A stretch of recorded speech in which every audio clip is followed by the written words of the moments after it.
Urusan yang sebetulnya menurut saya urusan ringan. Menurut Bapak masih yakin dengan pernyataan Bapak sebelumnya ada agenda besar dan ada orang besar di balik kasus ijazah? Saya pastikan, ya.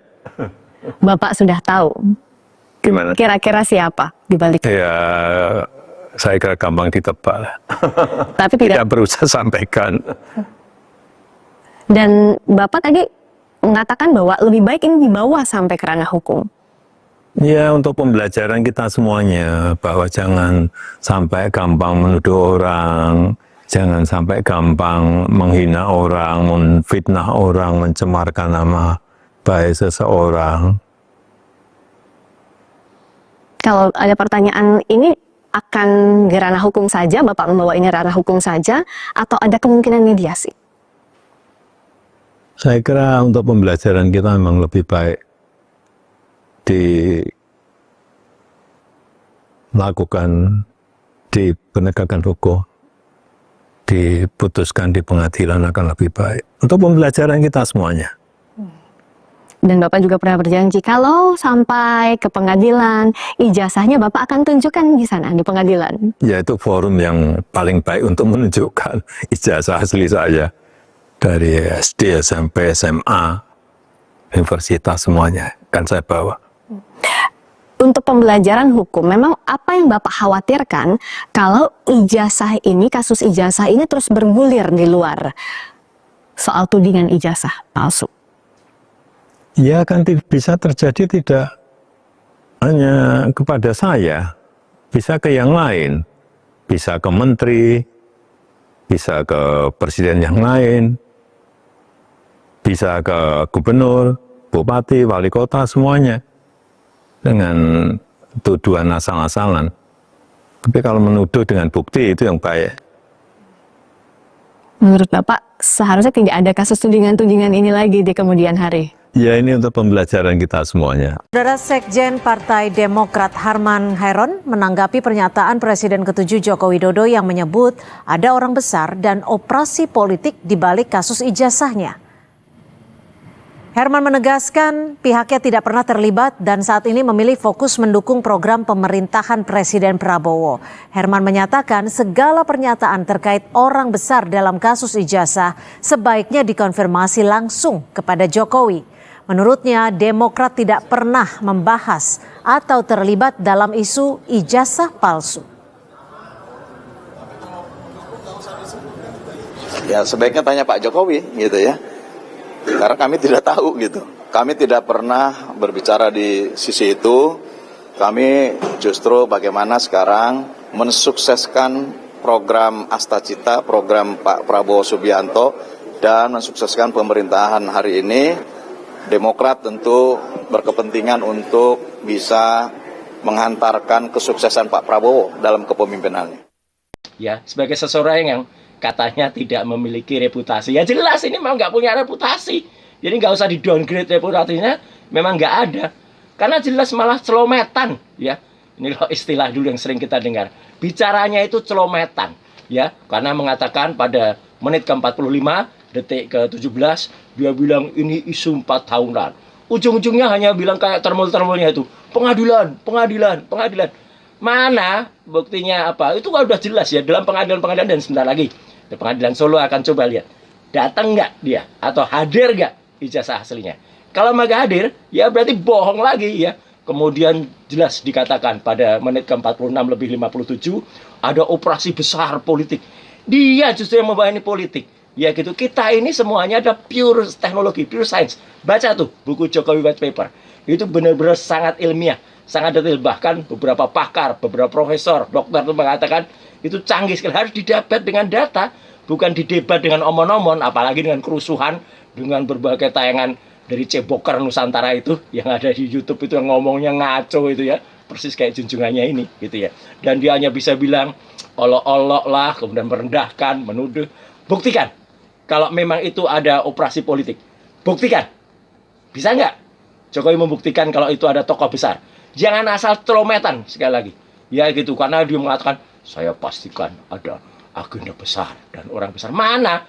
Gitu. Kemudian saya kira gampang ditebak, tidak perlu saya sampaikan. Lagi-lagi hanya itu pembelajaran. Jadi jelas inilah justru apa? Niatnya memang memecah belah anak bangsa. Kalau memang negarawan, sekali lagi, buktikan dengan tunjukkan aslinya. Itu. Begitu dia nggak nunjukkan aslinya, kalah dengan Hakim MK Arsul Sani, kalah dengan Obama, yang orang-orang dengan negarawannya menunjukkan saja. Saya kira itu pendapat saya. Iya. Bapak sudah tahu Gimana? kira-kira siapa di balik itu? Ya, saya kira gampang ditebak. Tapi Tidak perlu saya sampaikan. Dan Bapak tadi mengatakan bahwa lebih baik ini dibawa sampai ke ranah hukum.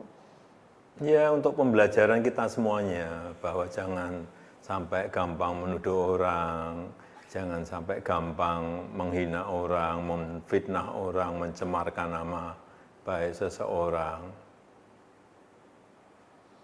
Kalau ada pertanyaan ini akan di ranah hukum saja, Bapak membawa ini ranah hukum saja, atau ada kemungkinan mediasi? Saya kira untuk pembelajaran kita memang lebih baik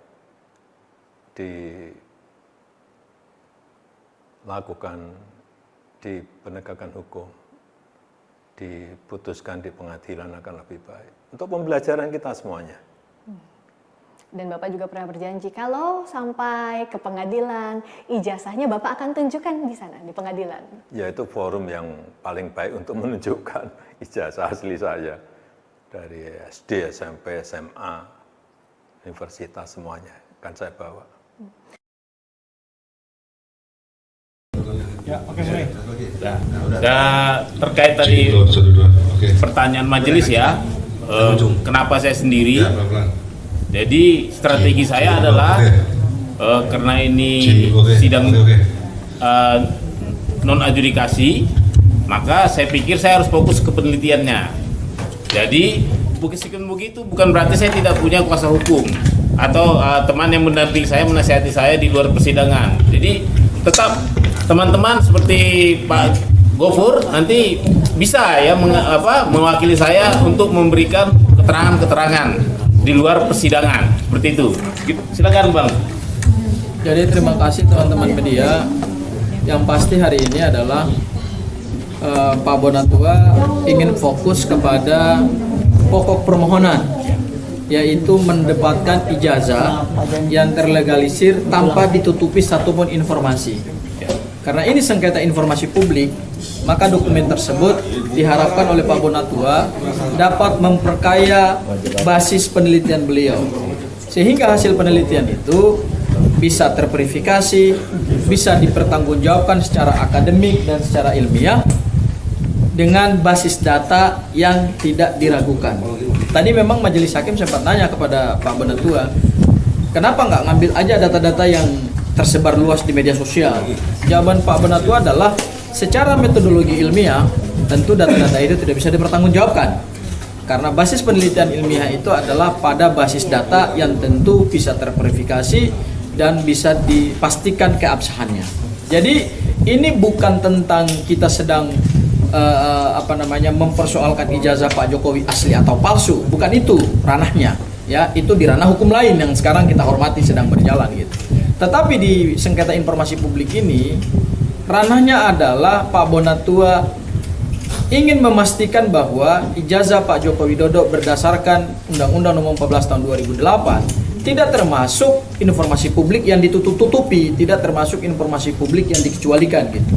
Sehingga dengan demikian Pak Bonatua mengharapkan bahwa melalui sidang Komisi Informasi Pusat inilah semua kebutuhan Pak Bonatua bisa difasilitasi oleh Komisi Informasi, sehingga kemudian hasil penelitian itu ketika dipublikasikan kepada masyarakat internasional yang memang adalah tujuan dari Pak Bonatua membuat paper ini atau hasil penelitian ilmiah ini, itu kemudian tidak menimbulkan perdebatan, tidak kemudian mendapatkan nilai yang jelek gitu. Tapi ketika itu bisa didapatkan dokumen aslinya, maka itunya nilainya akan sangat sempurna. Seperti itu Pak Bonatua. Ya, nah. Hal yang kedua terkait dengan kuasa dari Pak Bonatua. Ya, tadi Pak Bonatua telah mencabut semua kuasanya gitu ya. Tetapi sebagai seorang sahabat, sebagai seorang teman, kami tetap membersamai Pak Bonatua dalam rangka sama-sama kita berjuang ya Pak Bonatua ya. Kita dipertemukan ini pada visi yang sama kok. Meskipun saya selaku kuasa hukum Mas Roy Suryo CS itu sekarang sedang berjuang untuk proses hukum pidananya, tetapi kami dipertemukan dengan satu visi yang sama. Visinya adalah mempertanyakan dan kemudian mencari kebenaran informasi terkait dengan ijazah Pak Joko Widodo yang saat ini sedang polemik di publik dan yang saat ini sedang mendapatkan perhatian besar. Itu barangkali Pak Bonatua bisa tambahkan. Ada pertanyaan? Pertanyaan? Kan teman-teman ini udah cukup sih sebenarnya tadi. Iya, tadi kebetulan memang di sana tadi udah doorstop juga sebentar. Iya benar. Jadi udah cukup. Tapi mungkin ada yang terkait yang tadi kenapa begitu singkat tes uji hakim diperlihatkan uji konsekuensinya. Sepertinya memang saya juga merasa bahwa uji konsekuensi itu justru berpihak ke publik karena terbukti saya bisa melihat, berarti ntar lagi Bang Gopur tinggal jadi peneliti aja, bisa lihat lagi. Nah nanti teman-teman media juga jadi peneliti aja, nggak apa-apa, saya nanti ajari jadi peneliti bagaimana begitu, supaya hanya melihat betapa misterinya ijazah ini. Kan sebenarnya nggak boleh begitu ya, seharusnya kita seperti tiru wakil presiden kita Muhammad Hatta, ijazahnya di Erasmus University. Erasmus. Iya. Bukan hanya orang Indonesia bisa melihat, Seluruh dunia. Jadi kalau nggak perlu dia ngaku sebagai peneliti baru bisa melihat. Jadi gini, ijazah itu kalau kita mendasarkan pada undang-undang perlindungan data pribadi. Di undang-undang perlindungan data pribadi itu kan ada dua informasi yang berkaitan dengan data pribadi seseorang. Ada data yang sifatnya umum dan ada data yang sifatnya khusus. Kalau data yang sifatnya umum itu seperti nama, tempat tanggal lahir, ya, kemudian jenis kelamin, kewarganegaraan, itu sifatnya umum. Tapi kalau yang sifatnya khusus itu seperti data biometrik, data kesehatan, data transaksi keuangan, kemudian juga data yang berkaitan dengan putusan pengadilan, ya, perkara pidana, dan data berkaitan dengan hal-hal yang lebih sifatnya pribadi tidak boleh diketahui oleh publik. Nah, dalam konteks sengketa ijazah Pak Joko Widodo ini kan datanya adalah data pribadi umum, bukan data pribadi khusus. Ya kan? Nama, semua orang udah tahu. Tempat tanggal lahir, begitu kita buka di Wikipedia kelihatan kok siapa Pak Joko Widodo. Bahkan keluarganya juga ketahuan semua kok. Kemudian nomor seri ijazah. Saya kira nomor seri ijazah itu kan bukan sesuatu yang penting untuk dilindungi gitu. Kemudian tanda tangan dekan, tanda tangan rektor itu kan sifatnya juga publik gitu ya. Karena tanda tangan itu kan juga dipakai untuk menandatangani ijazah-ijazah yang lain. Bukan hanya Pak Joko Widodo yang ditandatangani oleh rektor dan dekan. Nah, dalam melakukan uji konsekuensi Pak Bonatua, sebetulnya ada satu prinsip yang kemudian menjadi pertanyaan kita terkait dengan public emergency. Public emergency itu artinya adalah suatu keadaan darurat yang bisa dihadapi publik atau suatu keadaan bahaya yang bisa dihadapi publik atau bisa terjadi di publik ketika data itu dibuka gitu. Nah, saya nggak melihat ada satu public emergency dalam data-data pribadi Pak Joko Widodo yang bersifat umum. Dan perlu digarisbawahi lagi, kalau ijazah ini hanya milik Pak Bonatua, buat apa kita pertanyakan? Ya. Kalau ijazah itu milik saya Abdul Ghafur Sangaji, ya ngapain dipertanyakan? Kalau ijazah itu milik Bu Lisa, ngapain dipertanyakan?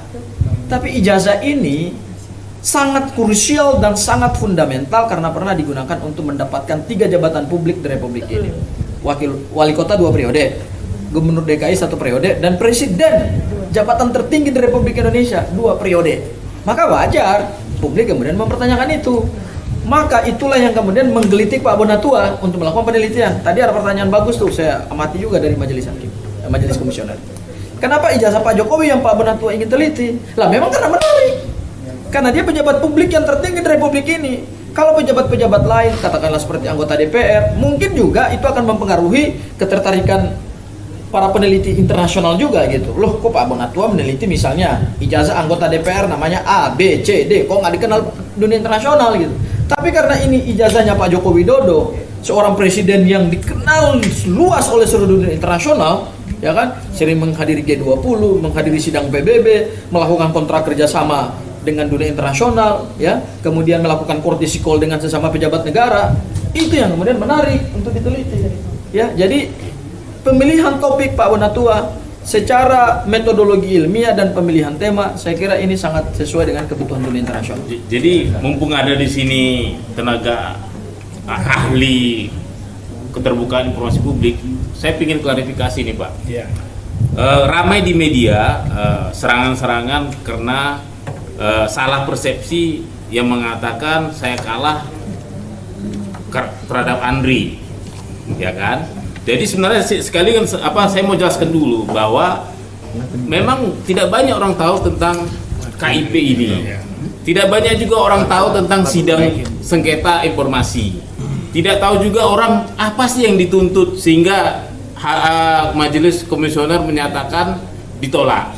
Dari sini saya ambil ilustrasi sederhana saja ya, bahwa kita yang berhak secara undang-undang dasar 45 untuk memperoleh informasi. Nah, informasi yang dikuasai oleh publik kita bisa mintakan menurut undang-undang keterbukaan informasi publik. Nah, ketika badan publik tidak memberi dengan alasan, katakanlah dalam hal ini Andri alasannya adalah tidak dikuasai, padahal saya tahu menurut undang-undang kearsipan seharusnya menguasai, maka saya tidak puas. Saya menuduh Andri berbohong. Akhirnya saya lari menempuh jalur undang-undang keterbukaan informasi publik, dan di sini di sidang adalah bahwa komisioner memastikan bahwa Andri tidak bohong. Ternyata melalui serangkaian persidangan ada 5 kali benar Andri tidak bohong. Kenapa? Dipanggil juga KPU. Ternyata juga dapat fakta. Andri tidak bohong. Kenapa? KPU juga bilang memang belum kami kasih barangnya. Nah, akibatnya itu adalah majelis komisioner menolak permohonan saya. Jadi yang ditolak itu adalah permohonan saya karena apa? Karena memang nggak bisa dipenuhi, barangnya nggak ada di Andri. Nah, ini akan berbeda dengan di KPU karena barangnya ada. Nah, gimana kira-kira apa pendapat Pak Julianto selaku mantan ketua komisioner? Baiklah, kalau dalam pendapat publik yang menyatakan bahwa Pak Bonatua Silalahi ini kalah dalam persidangan melawan Andri, sebetulnya dalam sidang komisi informasi, persidangan sengketa informasi tidak bicara soal kalah dan menang, tetapi lebih bicara soal bagaimana informasi publik tersebut bisa diakses atau tidak bisa diakses, gitu.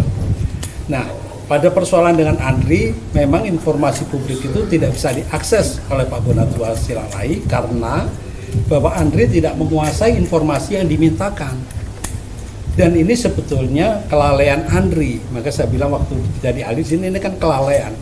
Andri lalai karena sebagai badan publik dan dia memahami bahwa informasi publik yang berkaitan dengan sosok Joko Widodo, baik ketika pencalonan gubernur, ketika pencalonan presiden, itu pasti mempunyai nilai guna sejarah. Andri harusnya proaktif dengan pemahaman bahwa segala dokumen-dokumen pencalonan ketika menjadi calon gubernur maupun calon presiden mempunyai nilai guna sejarah, maka Andri harusnya proaktif untuk membuat daftar pencarian arsipnya, memasukkan itu sebagai daftar pencarian arsip, dan kemudian melakukan akuisisi. Nah, bicara dalam undang-undang kearsipan itu sudah jelas Andri melaksanakan akuisisi. Jadi melaksanakan itu kan kata kerja aktif, bukan diberi. Nah, disinilah Andri melakukan kelalaian itu. Persoalannya kelalaian Andri adalah tidak mempunyai dampak pidana. Tidak ada pidananya di situ. Dan tidak ada dampak perdatanya. Dan tidak ada tuntutan ganti rugi. Ya, itu persoalannya. Tetapi KPU sebagai lembaga pencipta arsip malah bisa berpotensi untuk terkena. Sebagai pencipta arsip, dia harus menyerahkan setelah proses itu 5 tahun untuk diserahkan kepada Andri sebagai arsip statis yang dipermanenkan karena mempunyai nilai guna sejarah bla bla bla. Itu tentunya Pak Gofur Sangajin yang paling paham lah soal pemidanaan seperti itu. Gitu. Nah, sehingga pendapat publik menyatakan Pak Bonatua Silalahi kalah dalam persidangan itu bukan pendapat yang benar. Yang benar adalah memang Andri secara jujur dia tidak menguasai informasi publiknya, dokumen-dokumen informasi publik, dan kemudian juga dia adalah lalai dalam melaksanakan tugas-tugas yang diamanatkan oleh undang-undang. Tapi Pak Bonatua ini menarik. Saya kira ini perlu diekspos kepada publik ya. Ini sekaligus juga forumnya Pak Bonatua ini juga forum edukasi kepada masyarakat. Ya. Jadi kenapa Pak Bonatua kemudian quote and quote menggugat Andri kepada Komisi Informasi Publik? Karena kata kuncinya kita ingin menjadikan ijazah Pak Joko Widodo sebagai bagian dari nilai guna sejarah. Jadi putusan KIP yang sebelumnya itu, kenapa kemudian harapan Pak Bonatua tidak bisa tercapai? Karena memang dokumen itu belum dikuasai oleh Andri. Jadi di sini saya terima kasih banget ini ahli loh Pak. Ini ahli keterbukaan informasi publik. Ada 2 kata kunci tadi. Pertama, Andri dilibatkan karena ini bagian daripada nilai guna sejarah. Saya pinjam istilahnya Pak. Iya. Keren. Sama yang kedua adalah dalam sengketa informasi publik bukan soal menang dan kalah seperti yang di-framing oleh media atau yang di-framing oleh teman-teman pendukung Pak Joko Widodo. Ini bukan soal menang kalah. Banyak mendadak, Ya. ahli dadakan. Banyak ahli. Ini ahli yang benar-benar saya luar biasa nih ilmunya nih. Thank